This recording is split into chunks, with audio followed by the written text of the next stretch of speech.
Nothing beats being with us always to just talk about progress on the farm. This particular kit, it's an interesting one. If you recall our first video, we talked extensively about preparing a greenhouse, considering greenhouse as an investment or as a business, not just growing beans for luxury or for fun, for passion.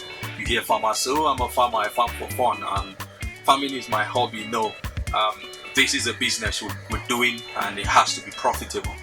And so over the past almost 4 months, what we have been doing here at the Eco Farms is from December, we have extensively worked to prepare the farm, from choosing the right site, identifying the right location to install the greenhouses, the greenhouse materials that are the best choices to use, deciding between growing them in the open, growing them in greenhouses or growing them in screen houses. You've seen videos of our peppers in screen houses as compared to the greenhouse. You've also had successive progress videos from the farm showing a detailed protocol from the nursery to transplanting our first 1 month in the farm, our second month when we started harvesting nearly 3 months, and how we got here. The protocols we've shown you from soil nutrient management, the Eco Farms way, insect pest management from thrips to whiteflies to aphids, wilting, right seeds to sow in your nursery, how to manage your nursery effectively, and to get here. This farm is nearly precisely 3 months and 3 weeks today. It's just an exciting moment to see how tall the plants have grown, and not just how tall, what has our yield potentials been, from the potential to the actual yield we've had in the farm, because we've had series of harvests from each of these farms. We're currently doing a ton per week from the farm. Now we have a total of 4 greenhouses in this circle, and we're currently doing slightly above a ton every week from the farm. Like I mentioned and always like to tell us, it's not rocket science, it's not magic, it's science. It's something that if Mr. Farmer A can do it, Farmer B can learn and can do it. So today we're just doing a progress tour of the farm, trying to converse with us, dear viewers, to comprehend and understand the Eco Farms approach to farming. We visit a lot of farms around, you realize they are struggling, they are not this full, the plants are not this productive. Some cases you have them growing haphazardly, it's not this uniform. It all tells on the husbandry that the farmers are practicing. So come watch with us. And so at the Eco Farms, what we have done is, first off, to design climate resilient, climate smart, as we call them, climate proving our farm. Greenhouses that are self-ventilating. Our greenhouses self-ventilate themselves. They are friendly. When you walk in there, you are not stressed.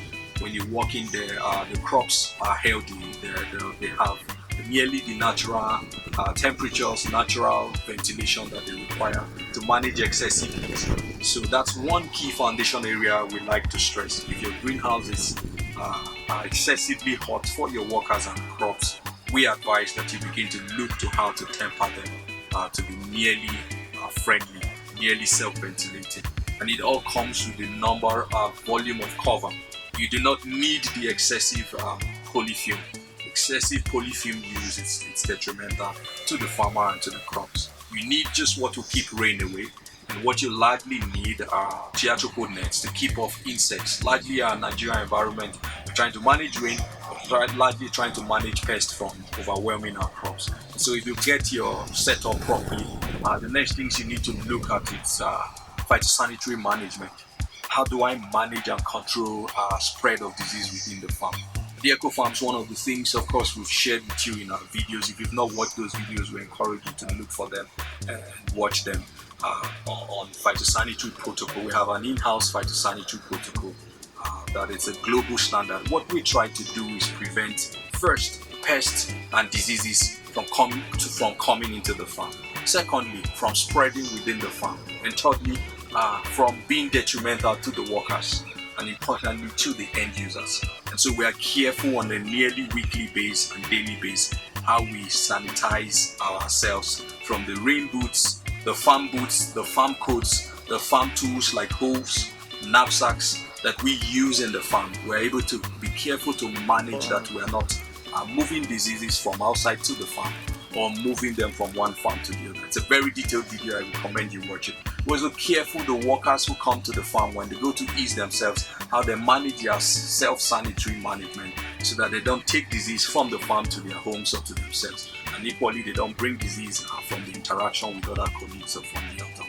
And so at the Eco Farms, we've implemented a foot deep, about 1.5 inch deep, that every staff before they come into the farm are able to take a deep, double deep from the entrance and also at the exit when they're coming, so that we just setting that every shoe you wear into the farm is properly sanitized. We also recommend proper hand washing, proper washing of tools after use. One key area where we've also seen major accidents are when knapsacks or other sanitary tools are shared. I'll give you a scenario. If a farmer is using the same knapsack to spray herbicides in the farm and the same knapsack to apply insecticides in the farm, you know we have a major challenge of cross-borne or cross-contamination, because these herbicides can be stored at the nozzle point, they could be stored at the pressure point, and as the farmer is using them across different phases, he could burn off his farm. And so we've implemented a protocol where there is specific knapsack for each function. There's a knapsack for herbicide application, there's a knapsack for insecticide application, there's a knapsack to manage the nursery that is strictly for the nursery and is not used elsewhere. There's a knapsack to manage each kit, each greenhouse, and is not shared with any. And so you see some of these protocols have been very helpful to manage diseases in the farm. One other major protocol that we have implemented and we are following through is nutrient management.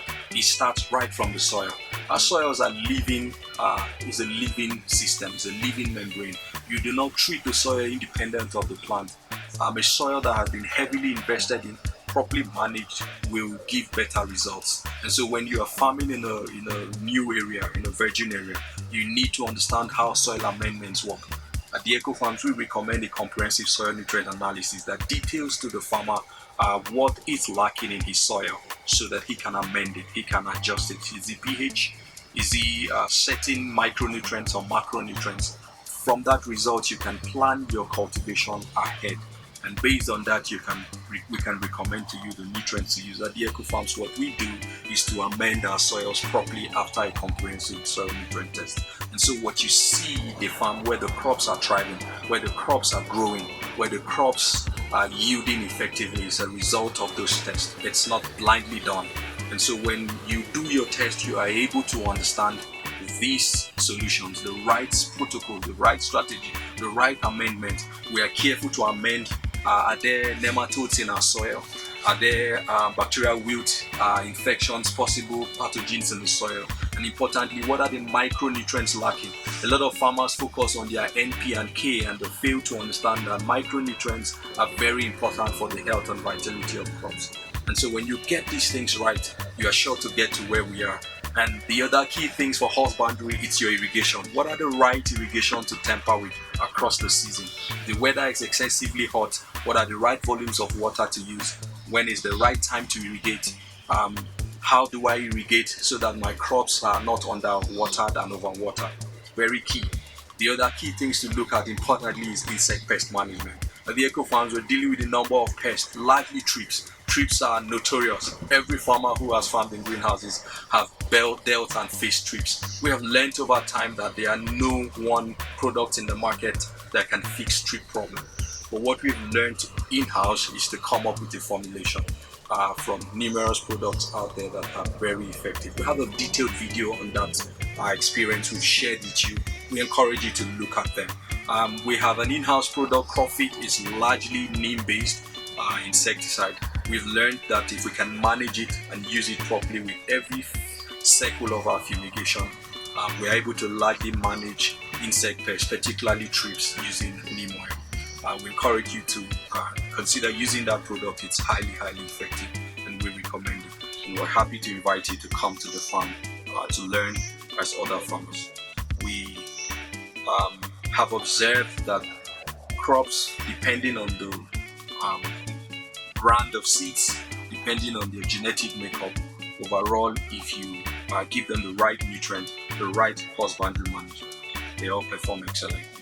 Because there are some variations in terms of their fruiting rate, fruit sizes, taste, and colors, and all that. But overall, they all perform very well.